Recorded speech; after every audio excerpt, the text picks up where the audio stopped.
Academy! You got it, baby.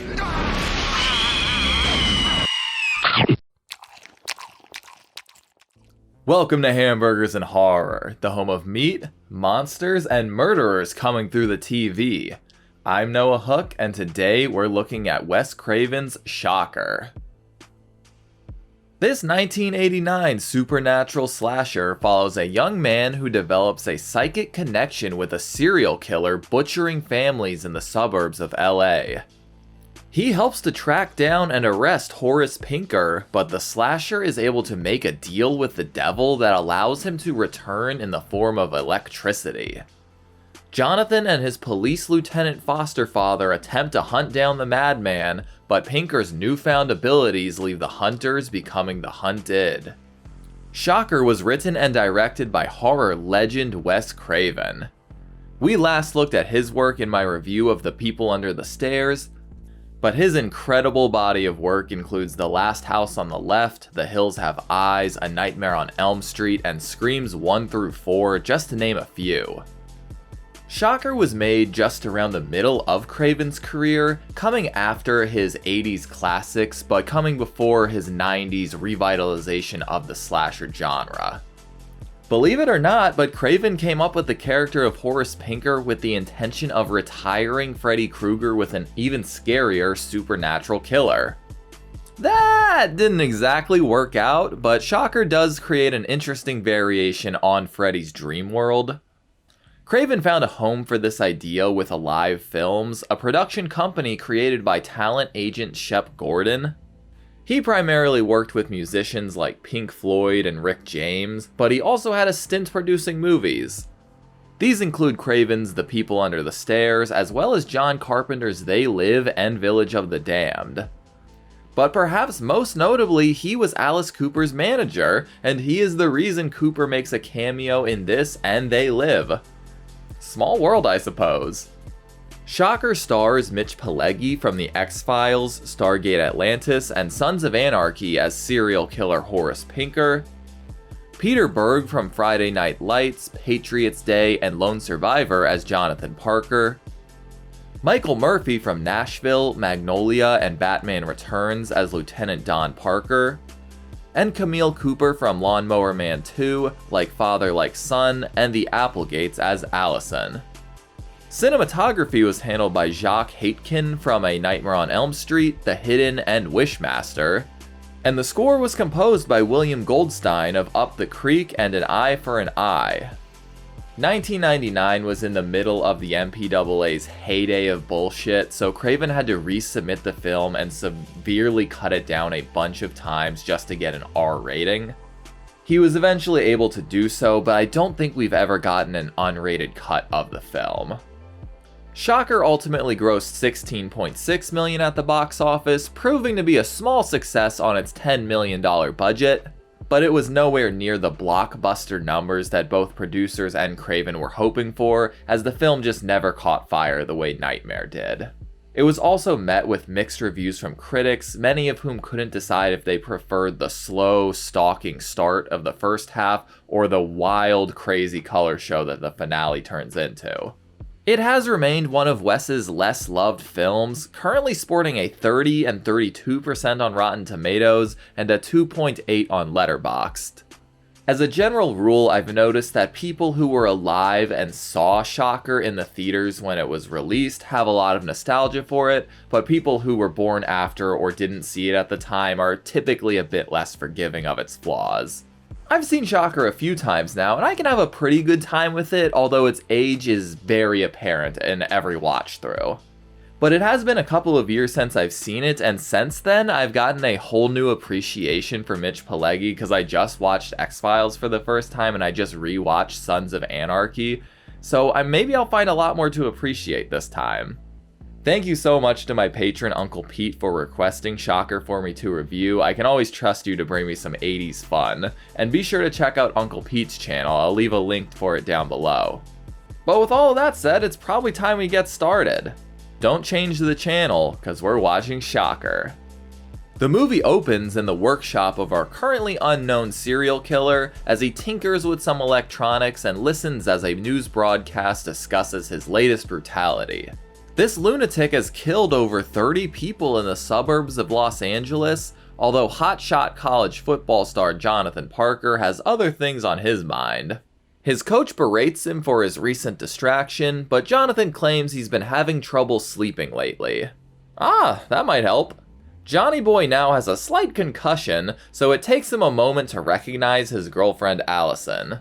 She walks him back home, but the disappearing figures, flashing lights, and disappearing girlfriends indicate something isn't right. He wonders why a TV repairman would be at their home so late, and he comes inside to find his foster brother Bobby has been murdered. He follows his foster mother's screams upstairs, where he comes face to face with a foul-mouthed, knife-wielding maniac.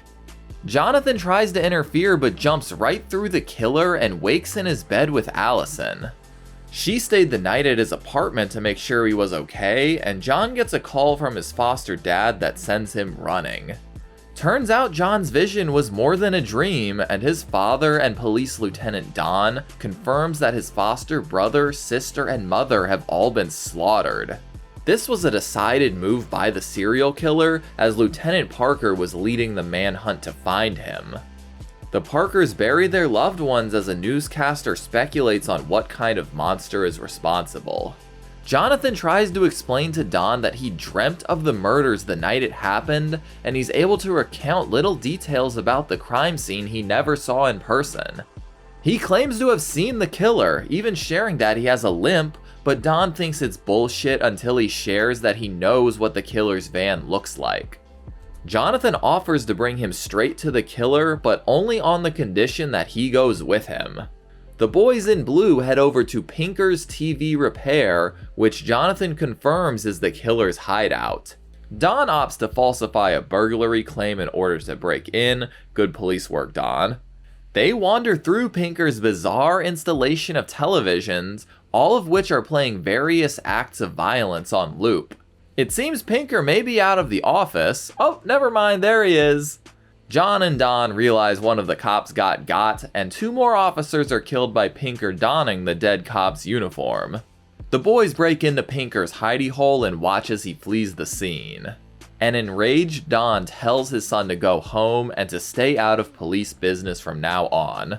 At least the killer has been publicly identified, and he's none other than TV repairman Horace Pinker.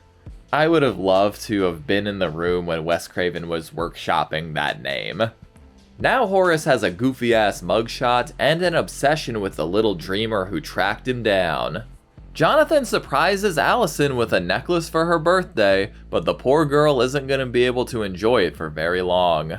A news report shares that Pinker had been practicing black magic, as his hideout had demonic symbols on the walls and he apparently had hundreds of mummified cats. Damn, he killed another family this morning as well. Busy boy. Jonathan heads off to practice, and Allison can't even finish her prayer before Pinker attacks. He stabs her with a big-ass knife and kills her off-screen.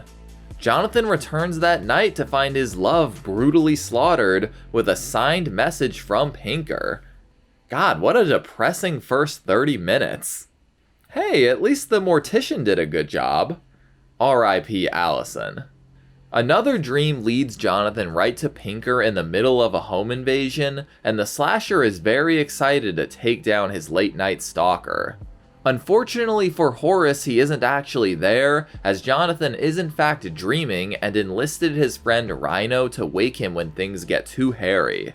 They rush to the active crime scene, unaware they've been tailed by Don and a bunch of officers.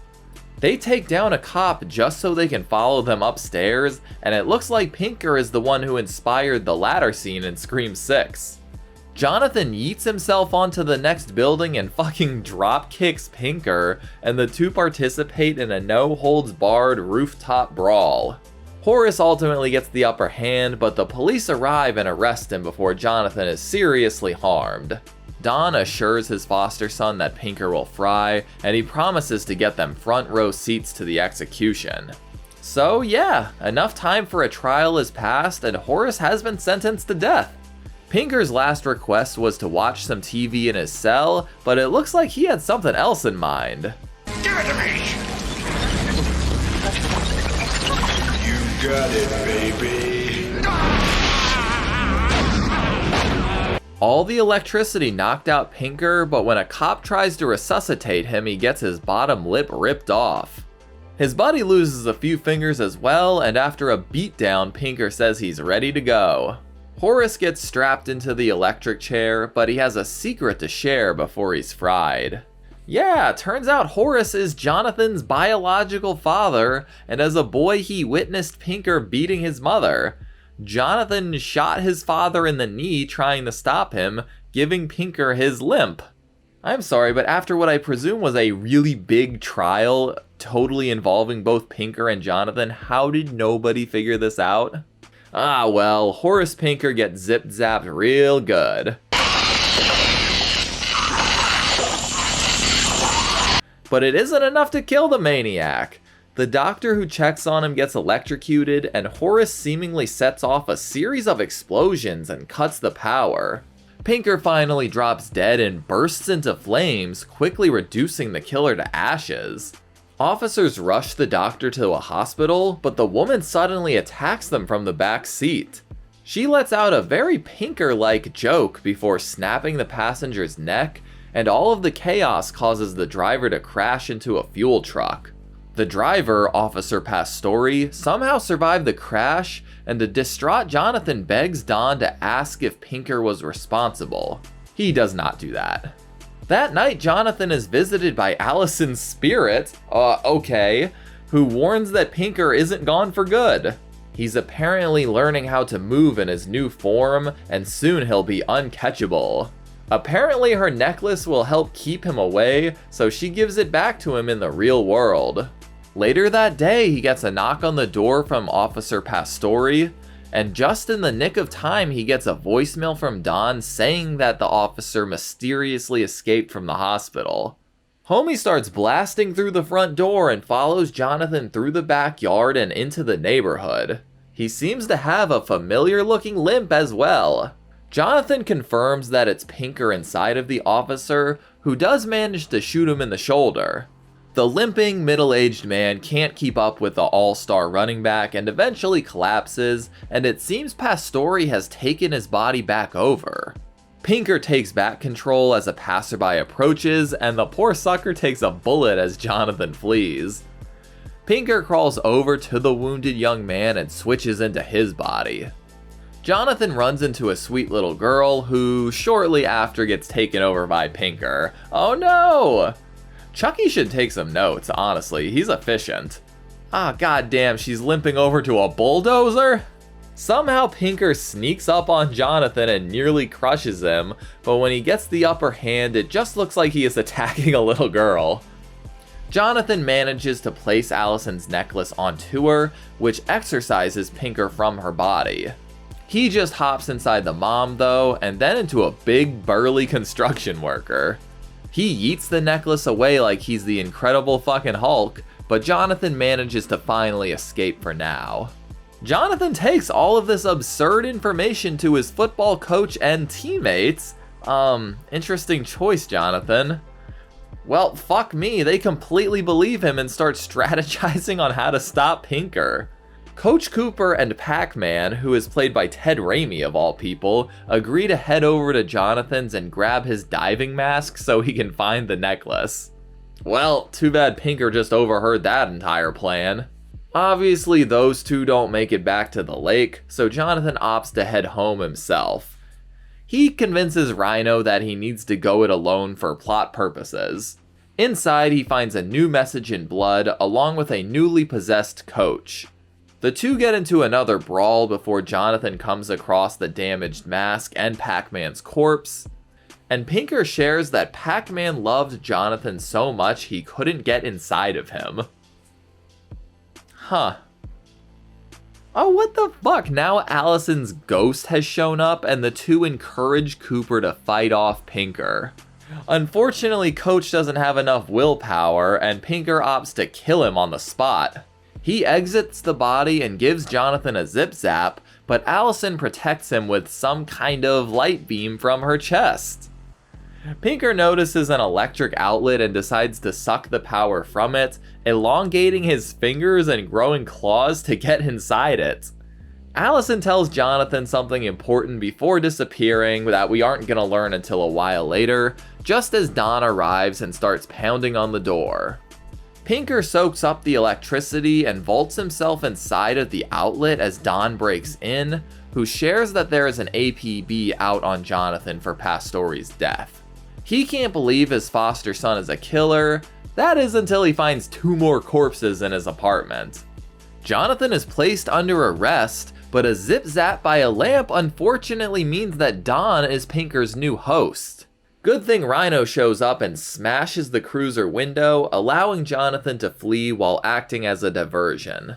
Pinker chases after Jonathan in his car and into some alleyways, eventually leading to the top of a TV station. Dog is recklessly wasting his bullets as the two climb to the top of a huge satellite tower. Don manages to come through for a moment before Pinker takes back control, but then Don goes and has a fucking heart attack. But because Pinker is now in front of a satellite, he has access to some exciting new powers, I guess. Alright, asshole. I'm nationwide now.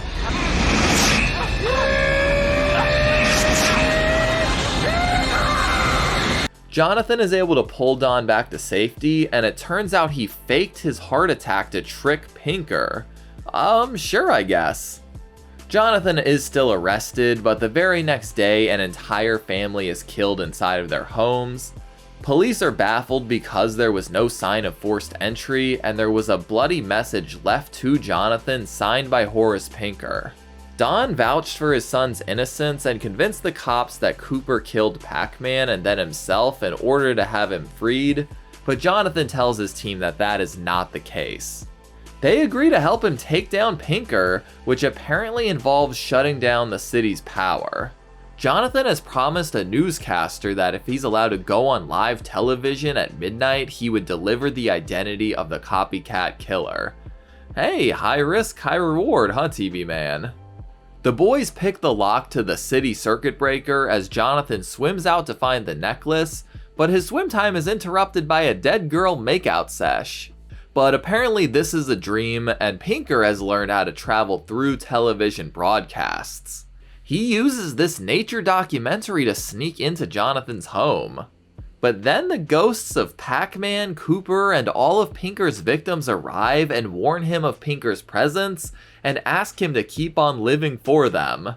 He wakes from the dream and finds that he somehow has the necklace again.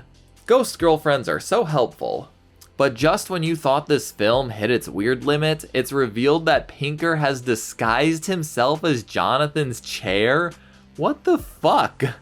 He teleports around the many lights throughout the house and repeatedly shocks Jonathan, but the young man is able to use the necklace to protect himself.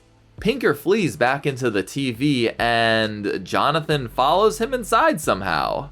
The two proceed to brawl through a variety of channels, including but not limited to war documentaries, Leave It to Beaver, an Alice Cooper video, and the Hindenburg disaster.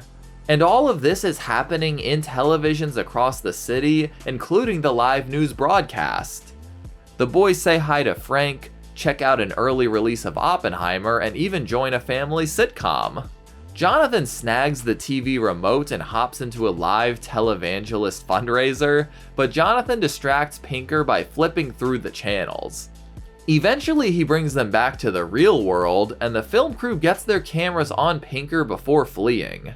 The killer gets the upper hand and prepares to finish Jonathan, but the clever boy decides to hit the pause button on Pinky. So back to Allison's original advice, apparently since Pinker bought into TV and made a deal with it, he has to play by its rules, and Jonathan uses the remote to toss him around like a rag doll. Pinker encourages his son to stab him and continue the cycle of violence, but John tosses the knife out a window. He explains that in 3 minutes Rhino will blow the city power, so anybody being broadcast by it will be eliminated? Okay. Too bad Jonathan's watch got broken in the scuffle, so he's actually 3 minutes behind. The boys cut the power, which unpauses Pinker and allows their fight to continue. He tries to flee into the TV as the power starts to go, but Jonathan pulls the plug. Ah, maybe Horace is also Stu Macher's dad. Jonathan jumps through the news camera after protecting it with Allison's necklace, which destroys it and leaves Pinker with no exit. He gets sent to Pixel Land while John hops through the TV, and I guess Pinker is now trapped inside of this TV for good. The entire neighborhood is experiencing a blackout, and the movie ends with Allison joining Jonathan to look up at the stars. And that's Shocker. This one is still a lot of fun, and honestly, it's a bit better than I remember it. Generally, the late 80s and early 90s are a bit of a blind spot when it comes to my horror movie familiarity. They're films that came out before I was born, so I missed the hype train on them, but they also don't get included in a lot of the lists of classics that are usually reserved for late 70s and early 80s horror films. Looking back at my reviews, Killer Workout, 976 Evil, Bride of Reanimator, Flatliners, and The People Under the Stairs were all either first or second time watches for me. My point is that Shocker comes from an era that I have less nostalgia for, so I think it's taken me a few watches to gain more appreciation for the film on its own. For example, the first time I ever saw Shocker, I thought the visual effects were awful. But after considering the effects in earlier films like From Beyond and Hellraiser, I realized they are pretty standard, if not really ambitious for the time. I'm not saying they don't look absurd, but they're no longer a detractor from my enjoyment of the film. And there are some truly amazing moments in the film using both visual and special effects. That chair scene is wild. I wish there was more of that bodily transformation going on. I've come to enjoy the TV channel hopping finale a lot more than I used to as well. It serves as a great time capsule, and it's also a fun expansion on Craven's interest in meta horror seeping into the real world, like how he perfected in New Nightmare. And as usual with Craven, there's a lot of political undertones in the film, as he's clearly considering the effects of all the violence that was being shown on televisions at the time. This is highlighted in the opening credits, and Pinker even makes a deal with the devil through a television. I kind of wish a bit more about Pinker's satanic rituals and why televisions became his MO was explored in the film, but I guess Craven expected to explore those things in future sequels that never came. Mitch Pileggi gives a baller performance as Pinker though. He chews up every scene he's in and I love it. It's definitely the most bombastic role I've seen him play. I also think Peter Berg and the rest of the cast all do pretty good jobs. Some performances are a bit better than others, but there's such a strong mix of sorrow and really strong emotion, along with a lot of fun camp, so I can imagine it being a tricky role. The only character I think should have been scrapped is Allison's ghost. Her death is fucking heartbreaking in the film, but just bringing her back as Jonathan's undead guardian angel takes away from that for me. Plus, we're already dealing with psychic connections, Satanism, evil electricity, and body swapping. Adding in real ghosts is maybe just one level too far into absurdity for me. Plus, the visuals of Camille Cooper just basically painted white are really funny to me. But what really excites me about Shocker is its slow burn, so to speak. Obviously, a lot happens even in the first 30 minutes with Jonathan's family being slaughtered, but for a while it's a very dark, violent game of cat and mouse. There are hints of the supernatural things to come through clever foreshadowing, but the film keeps its cards close to its chest. It's genuinely very unnerving and suspenseful, and it reminds me a lot of Craven's earlier works like Last House. And the middle portion of the film where Pinker is body swapping and hunting down Jonathan works really well too, and helps to prepare the audience for his eventual hopping into the television. But while there are a lot of aspects I really love about the film's final act, I don't think it does the first 2/3 of the film justice. It is such a dark and emotionally driven story at first, with both Jonathan and Dawn basically losing everything but each other. But by the time the finale comes around, it's just a 20-minute fist fight hopping between as many different sets as production could squeeze in. It turns into more action and comedy, and the horror and sadness of what has taken place kind of gets lost in the shuffle. Another reviewer, Cody Leach, pretty much described what I'm talking about perfectly, saying that Horace goes through Freddy Krueger's transformation from the original to Freddy's Dead all in one movie. Some fans clearly love following this rapid-fire film as it's constantly changing and turning into a new kind of movie, but for a lot of viewers it's proven to be too much. But part of me is really impressed with Craven's ability to shift the tone of the film so much in just under 2 hours, as it isn't really a really abrupt transition at any point. It comes pretty smoothly. And ultimately, it leaves Shocker being a really fun film to watch, and I do think it's better off this way than just being a really dark, gritty story. All in all, Shocker is a wild ride and one of Wes Craven's most varied films. It has a lot of tonal inconsistencies, poorly aged effects, and too many ideas to cohesively fit into a film, but it makes up for those faults with its constantly moving plot, great set pieces and action sequences, and a dynamic performance from the villain. It's full of late 80s nostalgia, a killer metal soundtrack, a bunch of great one-liners, and more camp than you'll know what to do with by the end. I don't think anybody would argue that this film isn't a hot mess, but much like the constant chaos that we're seeing on our TV screens, it's a hot mess you can't look away from at times. I'd rank Shocker somewhere in the middle of Craven's filmography. It's definitely going below things like Freddy and Ghostface, but it's probably somewhere in the same range as Deadly Friend or The Hills Have Eyes. It certainly won't be for everyone, but if you're in the mood for some campy fun, I definitely recommend it. Well, that's about it. Thank you again to my patron Uncle Pete for requesting Shocker for me to review. I had a lot of fun writing this script. It was a good time. But what do y'all think about Horace Pinker? Did he deserve more sequels? Let me know down below. And be sure to join me in 2 weeks as we rejoin 2 better-known slashers as they go head-to-head in Freddy vs. Jason. Thank you all so much for joining me, and an extra thank you to my patrons. As always, I'm Noah Hook, and thanks for watching Hamburgers and Horror. Stay safe out there. Thanks for watching my review of Shocker. If you enjoyed this video, be sure to like and subscribe so you can keep up with all my horror reviews. And if you want to help support the channel further, you should check out my Patreon account. You'll be able to vote for future movies and franchises I cover on the channel. Thanks, y'all.